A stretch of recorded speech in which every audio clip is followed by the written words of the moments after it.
So, hello and welcome you all. We are about to discuss a new topic. The topic is GST, Goods and Service Tax. Okay. Goods and Service Tax, GST. क्या है ये topic? ये topic ऐसा नहीं है कि आप लोग के लिए अनकॉमन है, वर्ड आपने काफ़ी बार सुना है. इनफैक्ट लास्ट 3 इयर्स में न्यूज़ में इसकी कंट्रोवर्सी बहुत ज़्यादा रही है और काफ़ी बार आप लोगों ने इसके बारे में न्यूज़ में देखा है. तो ये क्या चीज़ है जीएसटी? हर चीज़ जो भी हम प्रोडक्ट खरीदते हैं उस पर हमें जीएसटी देना पड़ता है और जीएसटी कुछ नहीं है बल्कि एक तरह का टैक्स है, इनडायरेक्ट टैक्स है. अब जीएसटी कहाँ से आया मैं आपको बताता हूँ. सबसे पहले क्या होता था हमारे इंडिया में, पहले जो है बहुत सारे टैक्स लगते थे.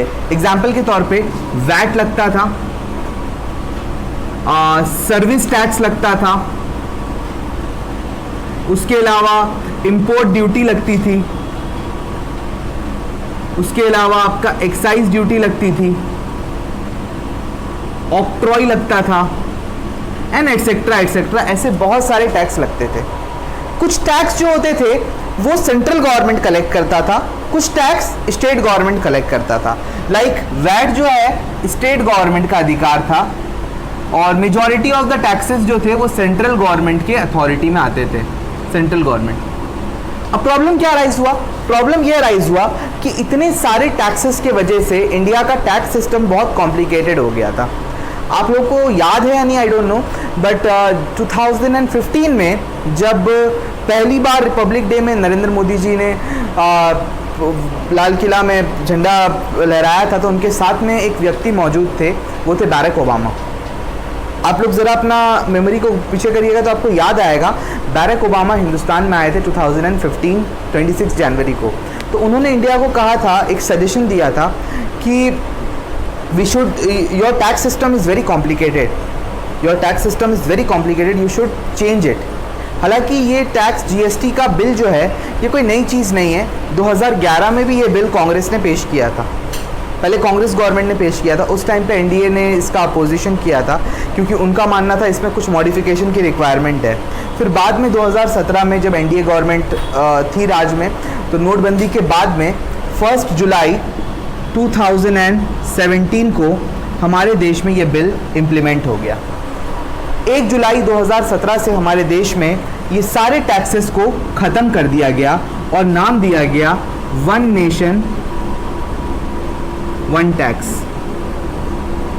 याद है आप लोगों ने सुना था वन नेशन वन टैक्स, पूरे देश में एक ही टैक्स रहेगा. सर प्रॉब्लम क्या था, क्यों वन नेशन वन टैक्स बोला गया?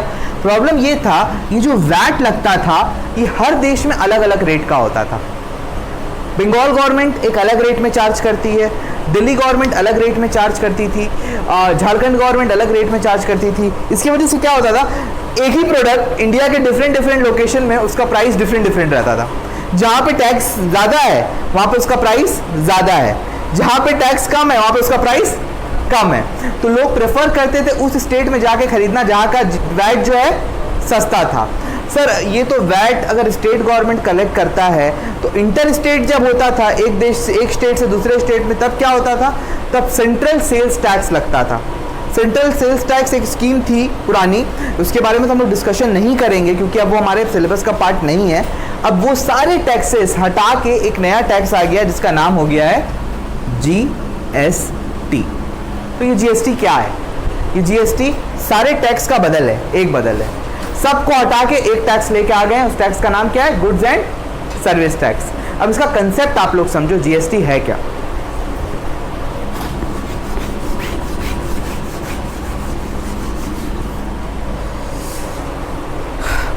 इसको समझने के लिए तुम लोग को एक चीज समझनी पड़ेगी कि जीएसटी जो है वो गुड्स के ऊपर में दिया हुआ टैक्स है. ठीक है, अगर हम लोग पहले ज़माने में जब एकदम स्टार्टिंग के दौर पे उस टाइम पे टैक्स लगता था गुड्स के ऊपर में, सेल्स टैक्स लगा करता था. अब सेल्स टैक्स क्या होता है पहले मैं तुम लोग को वो बताता हूँ, उसके बाद हम लोग जीएसटी की तरफ आएंगे तो ज़्यादा हम लोग को क्लैरिटी होगा क्योंकि वैट से डिराइव हुआ है जीएसटी. तो ये जीएसटी क्या होता है उसको समझने के लिए पहले हम लोग पुराने वाले टॉपिक में जाते हैं जो था हमारा सेल्स टैक्स. सेल्स टैक्स में क्या होता था, एग्जाम्पल मैं तुम लोग को सेल्स टैक्स का मतलब समझा रहा हूँ, देखना ध्यान से. एक गुड था, ये किसान ने कुछ अनाज उगाया, ठीक है, इस अनाज पे इसने वैल्यू रखा कितना, 100 रुपया। 100 रुपए के ऊपर में हम लोग एग्जाम्पल मान लेते हैं 10% सेल्स टैक्स है, तो इसका सेलिंग प्राइस कितना बन गया, 110 रुपया, ठीक है। अब क्या हुआ, इसको एक आदमी ने खरीदा और इस अनाज से या इस गेहूं से उसने फ्लावर बनाया, फ्लावर बनाया और फ्लावर को बेचना सोचा 250 रुपीज़ में, फिर इसमें टैक्स लगा 25 रुपीज़ का, वैल्यू कितना हो गया, 275 रुपीज़। अब ये 275 में एक रिटेलर ने खरीदा इसे, आटे को 275 में, ये जब बेचना चाहा 400 रुपए में, तो इसको टैक्स देना पड़ा कितना, 40 रुपया। तो कुल मिला के टैक्स मिला के इसका प्राइस हो गया 440 रुपीज़। इस 440 रुपीज़ में 40 रुपया इसने टैक्स काटा, 25 रुपया इसने टैक्स काटा और 10 रुपया इसने टैक्स काटा। कंटिन्यूसली इसमें टैक्स पे टैक्स लगे जा रहा है, यानी कि इवेंचुअली क्या हो रहा है, टैक्स ऑन टैक्स लग रहा है। सिर्फ टैक्स गुड्स के ऊपर में नहीं लग रहा है, टैक्स ऑन टैक्स लग जा रहा है, उसकी वजह से कैस्केडिंग इफेक्ट हो रहा है इसमें, इसका प्राइस एक्स्ट्रा बढ़ जा रहा है और टैक्स चोरी करना बहुत आसान हो गया था, क्योंकि इन लोगों को बताना ही नहीं है कि कितने में खरीदा है इन लोगों ने सामान, कितने में बेच रहे हैं, बिल देने का मौका नहीं है। गवर्नमेंट ने एक स्कीम चालू करी वैट की, मैं पहले वैट में आऊँगा फिर जीएसटी में जाऊँगा। वैट में गवर्नमेंट ने क्या बोला कि आप अगर 25 रुपये वैट कलेक्ट करते हो, देखो ये सेल्स टैक्स था, पहले क्या था, ये सेल्स टैक्स, ये हट के क्या आया, वैट। वैट का मतलब वैल्यू एडेड टैक्स।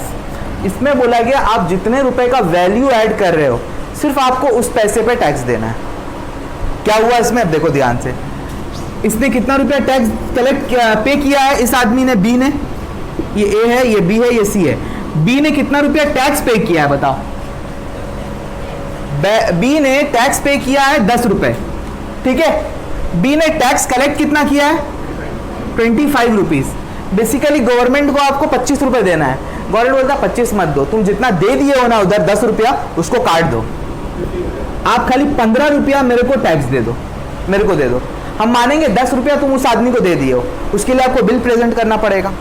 बिल अगर आप प्रेजेंट करोगे सारा पिक्चर क्लियर हो गया, कहाँ से कौन सामान खरीदा है, कौन किससे खरीदा है, कोई छुपा नहीं सकता है उस चीज़ को। तो उसके लिए गवर्नमेंट ने क्या किया, एक तो इससे टैक्स का अमाउंट कम हो गया, गुड्स के ऊपर वैल्यू के ऊपर सिर्फ टैक्स लग रहा है, टैक्स के ऊपर वापस से टैक्स नहीं लग रहा है, इसको 15 रुपया देना पड़ रहा। उसी तरीके से इसको कितना देना पड़ रहा है, इसने 40 रुपया कलेक्ट किया, 25 रुपया दिया, तो 40 - 25, ये भी सिर्फ 15 रुपया टैक्स देगा।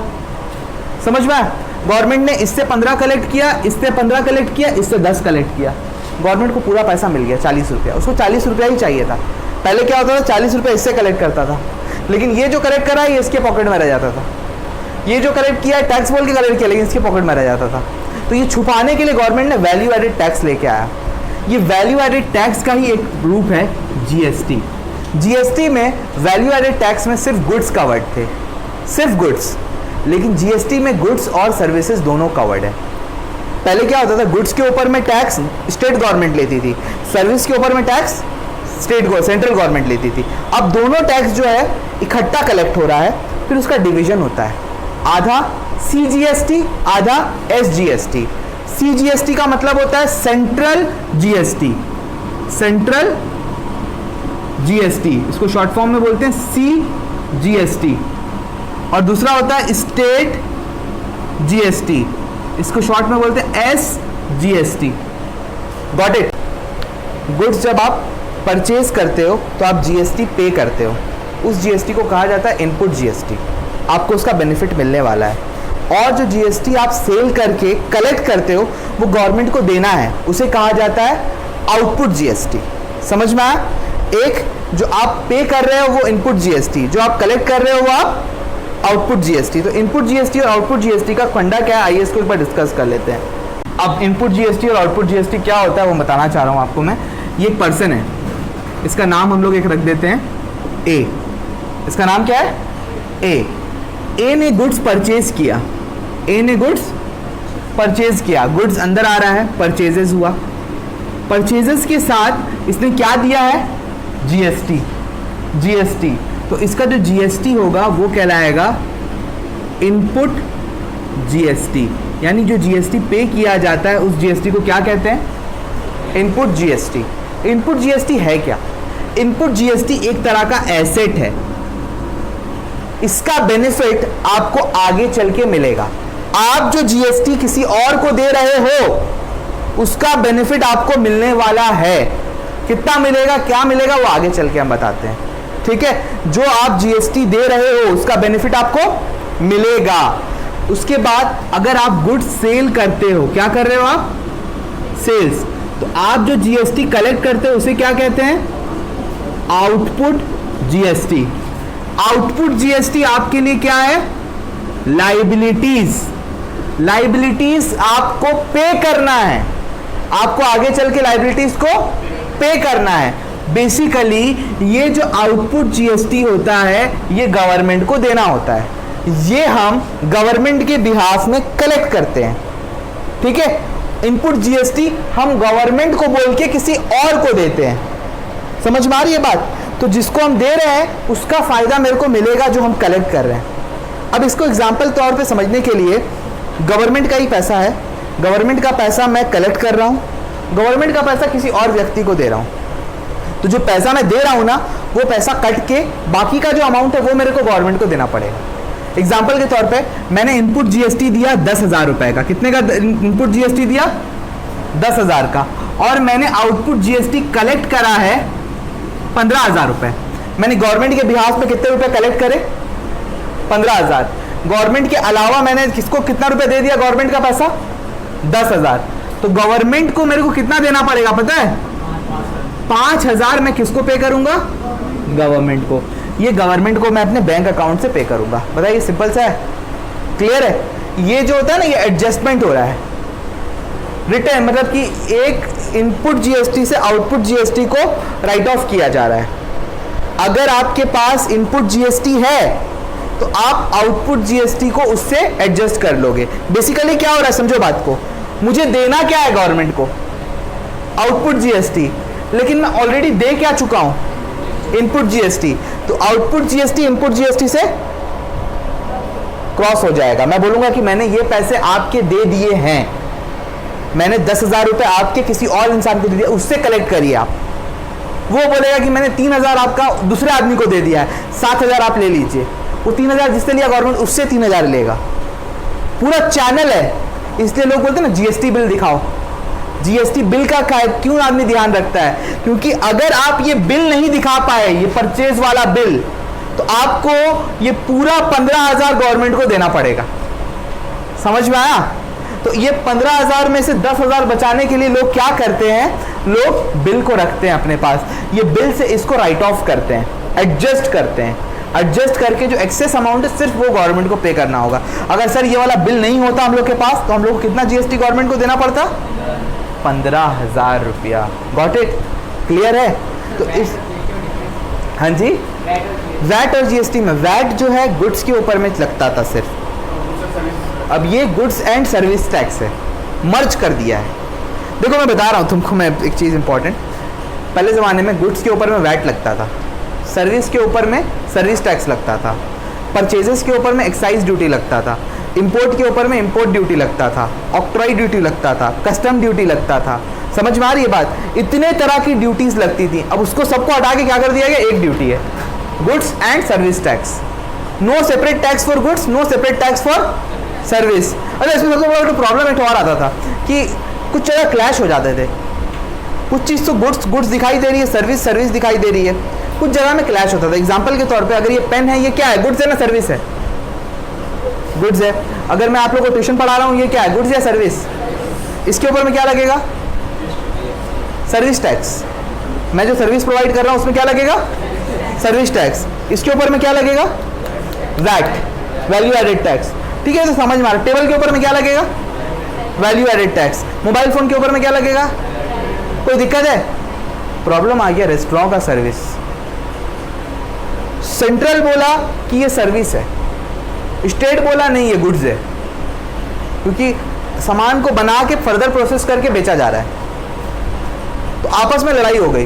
तो पहले जो बिल बनता था रेस्टोरेंट का ना, उसमें ना वैट भी लगता था, उसमें जीएसटी, ये सेल्स टैक्स भी लगता था, सर्विस टैक्स। वैट भी लगता था और उसमें सर्विस टैक्स भी लगता था, तो बहुत सारा प्रॉब्लम्स क्रिएट होने लगा था। उसके वजह से ये जीएसटी को लाया गया था। ये बहुत सारे, इसमें बहुत सारे पहलू हैं, अभी ख़त्म नहीं हुआ है। पहला बेसिक फंडा तुमको बताया हूँ कि आउटपुट को इनपुट से कैसे एडजस्ट किया जाता है। क्लियर है? एकदम ओके है, समझ में आ गया।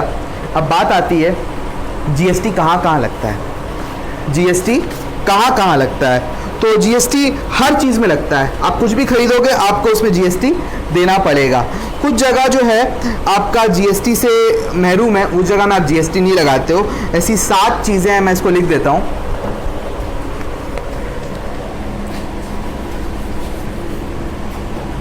एग्जेम्प्टेड, एग्जेम्प्टेड में क्या क्या आता है? वेजेस। कुछ जगह ऐसी हैं जहां पे आपको जीएसटी देने की ज़रूरत नहीं पड़ती है, उसमें जीएसटी का एंट्री नहीं होता है। वो ये कुछ 7 चीज़ें हैं। सबसे पहला इसमें आता है वेजेस एंड सैलरी। अगर आप वेजेस एंड सैलरीज देते हो उसमें आपको जीएसटी कनेक्ट करने का या पे करने का ज़रूरत नहीं है। दूसरी बात, सर्विस टू गवर्नमेंट में पे करने का ज़रूरत नहीं है। इलेक्ट्रिसिटी और वाटर बिल में भी नहीं देना पड़ेगा। एजुकेशनल सर्विस में भी जीएसटी देने का जरूरत नहीं है। हेल्थ सर्विस में भी जीएसटी देने का जरूरत नहीं है। ट्रैवलिंग एक्सपेंस में भी जीएसटी नहीं देना पड़ेगा। और लास्टली इंटरेस्ट में भी जीएसटी देने की जरूरत नहीं है। इसमें कुछ सेक्टर है जो आप आगे चल के पता चलेगा कि इसमें जीएसटी लगता है, बट आपके सिलेबस पर्सपेक्टिव से इन 7 जगहों पे आप जीएसटी की एंट्री पास नहीं करोगे। ये 7 जगह ऐसी है जहां पे आप जीएसटी का एग्जेम्पशन नहीं ले पाते हो, करके आप ये जगह में एंट्री पास नहीं करते। उसके अलावा और कुछ जगह हैं जहां पे आप जीएसटी पे तो करते हो लेकिन आपको उसका एग्जेम्पशन नहीं मिलता है। मतलब ये है कि आप परचेज कर रहे हो, आप जीएसटी दे रहे हो, लेकिन आप उसको राइट ऑफ नहीं कर सकते हो।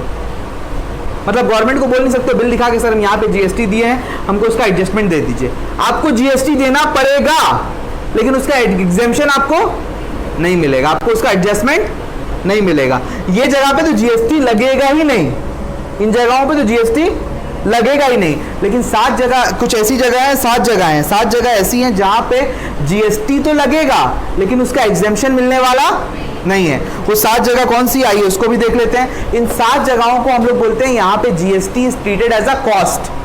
बाकी जगह में जीएसटी आपके लिए एक एसेट है, उसका बेनिफिट आपको मिलने वाला है। लेकिन ये 7 जगह ऐसी है जहां पे जीएसटी इज कॉस्ट। वो भी लिख देता हूं मैं यहाँ पे, देखो जीएसटी इज कॉस्ट। क्या क्या जगह आती है, चलिए इसको भी लिख लेते हैं फटाफट। रेस्टोरेंट का बिल देना तो पड़ेगा लेकिन इसमें आपको एग्जेम्पशन नहीं मिलेगा।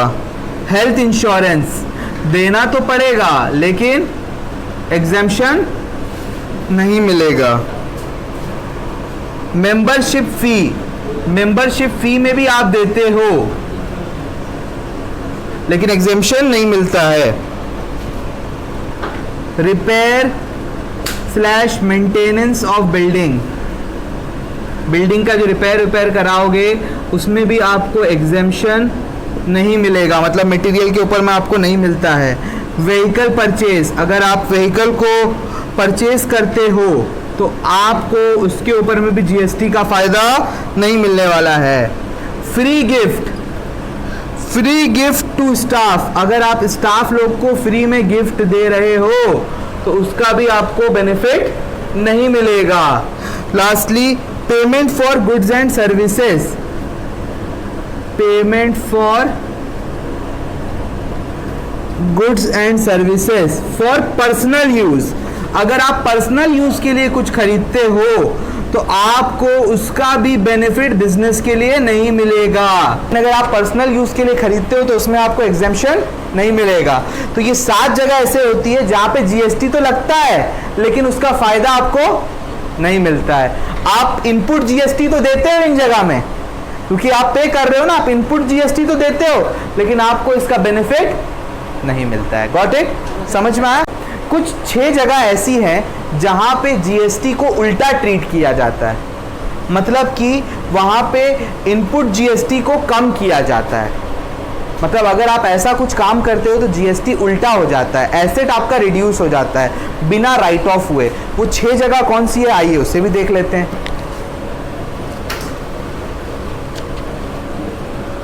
उसको बोलते हैं जीएसटी इज रिवर्स्ड। दिख रहा है यहाँ पे, यहाँ दिख रहा है लिखा हुआ, ओके। जीएसटी इज रिवर्स्ड, 6 जगह पे जीएसटी रिवर्स्ड होता है। कौन सी 6 जगह है? अगर आप परचेज रिटर्न करते हो, परचेज रिटर्न करते हो तो आपको जीएसटी ये होता है, रिवर्स्ड होता है। उसके अलावा goods taken by proprietor, goods taken by proprietor, अगर प्रोप्राइटर ले लेता है गुड्स तो भी जीएसटी उल्टा हो जाता है। गुड्स लॉस्ट, अगर आपके गुड्स लॉस्ट हो रहे हैं या स्टोलन हो रहे हैं तो भी जीएसटी रिवर्स होता है। उसके अलावा डिस्ट्रॉयड या बिकम ऑब्सोलेंट, अगर आपके गुड्स डिस्ट्रॉयड हो रहे हैं तो भी आपका जीएसटी उल्टा होता है। फ्री सैंपल अगर आप बांट रहे हो एडवर्टीजमेंट के लिए तो भी जीएसटी उल्टा होता है। और अगर आप चैरिटी के लिए भी गुड दे रहे हो तब भी आपका अकाउंट जो है जीएसटी का उल्टा होता है। इसको समझने के लिए एक ही लाइन याद रखना, जहां पे परचेजेस अकाउंट क्रेडिट होता है वहां पे जीएसटी उल्टा होता है। अगर आप परचेजेस अकाउंट को क्रेडिट कर रहे हो तो आपको इनपुट जीएसटी को भी क्रेडिट करना पड़ेगा। वैसे ही अगर आप सेल्स रिटर्न करते हो तो सेल्स रिटर्न में आउटपुट जीएसटी डेबिट होता है। Got it? ये सब चीजें जो है आप जब सम करोगे तब आपको और ज्यादा क्लियर होगी। तो ये हम लोग जीएसटी के बारे में अब तक सीख चुके हैं कि जीएसटी क्या होता है, किस तरीके से जीएसटी का ट्रीटमेंट किया जाता है। इसको कुछ क्वेश्चन से हम लोग डिस्कस करेंगे, बट अभी के लिए मैं इतना ही रखता हूँ। होपफुली ये थ्योरेटिकल क्लास ऑफ जीएसटी आप लोग को समझ में आई होगी। इसका नोट्स हम लोग लिख लेते हैं, नेक्स्ट क्लास में इससे रिलेटेड क्वेश्चंस को हम लोग डिस्कस करेंगे। तो आज के लिए इतना ही। Thank you very much and bye bye.